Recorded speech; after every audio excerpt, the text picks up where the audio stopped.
Ladies and gentlemen, our first bout of the evening is a lightweight contest scheduled for 3 5-minute rounds. And it starts with this man standing to my right and coming out of the blue corner. He stands in at 5 foot 11 inches tall and weighed in at 155 ready pounds. He represents the K-Paz fight team and is a Brazilian Jiu-Jitsu fighter.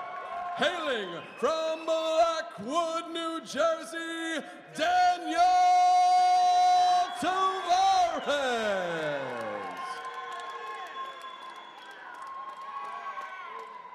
His opponent in this lightweight contest is the man standing to my left and coming out of the red corner. This man is a freestyle fighter, making his cage debut right here for the WCA. He stands in at 5 foot 9 inches tall and weighed in at 155 1/2 pounds. Representing the Evo Fight Club and hailing from Melville, New Jersey, Bryan Danner! And your referee for this lightweight contest, Mr. Kevin Mulhall. Well, I'll tell you what, both these guys have quite a following, so we look forward to see how these guys perform for their fans. Well, the fans certainly into it, guys. So many events you see that there really isn't much of a crowd for the early bouts, and that is certainly not the case here at the WCA. The fans getting here very early to witness what really is history in the making. Yeah, again, you know, because it's 14 fights, and that's a lot of mixed martial arts for anybody.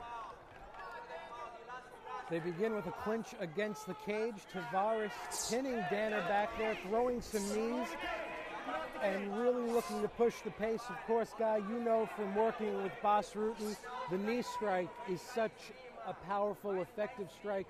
Even the little knees, they begin to wear a fighter down. Yeah, they do. I mean, you know, but these guys are well conditioned. I mean, it doesn't really have as a big effect until much later on in the fight. And a lot of it too is it's interesting though because Daniel is actually landing, for a big tall guy, he's actually landing these kicks with a surprisingly amount of power. When these taller guys are locked up there like that, they generally lose that power. They generate more power from the outside. But those knee strikes were very effective looking in there. Kevin Mulhall breaking them up, taking them away from the cage. Neither fighter doing enough to impress the referee.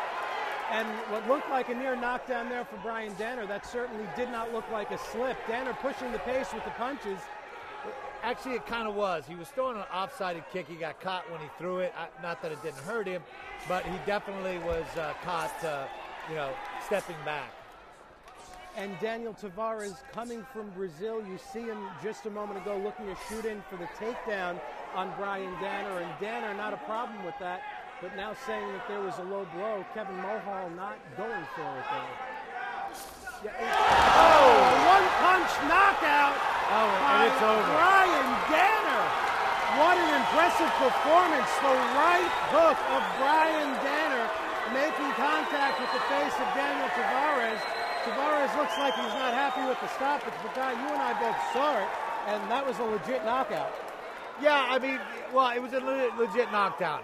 You know, we have to err on the caution of safety and stuff here like this. You know, he got caught with the shot. You know, this is where the toughest part of the referee's job is here. Do I sit there and do it here? You know, he's from Brazil. He's a Brazilian jiu-jitsu stylist. You know, he can easily... Can he recover on the ground? Can he recover? Can he make it happen? Or is he going to get smashed and have more of, long-term effects? So it's a difficult thing. Although he's having a tough time walking. So it looks like it was probably a good decision on the referee because, he was kind of doing that little pumpkin dance walk towards the Ladies and gentlemen, your referee, Mr. Kevin Mulhall, steps in, calls a stop to this bout at 1 minute 48 seconds of the first round for your winner by knockout, Bryan Danner!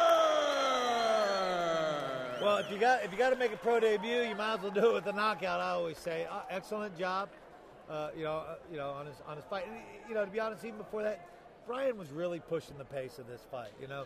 Daniel was having a tough time getting the takedown. He was taking the worst end of the punching. It looked to me, of course, you never tell on the conditioning because it was only a minute and Very a quick fight. Very quick fight. That he was in that Daniel was in a little bit of trouble.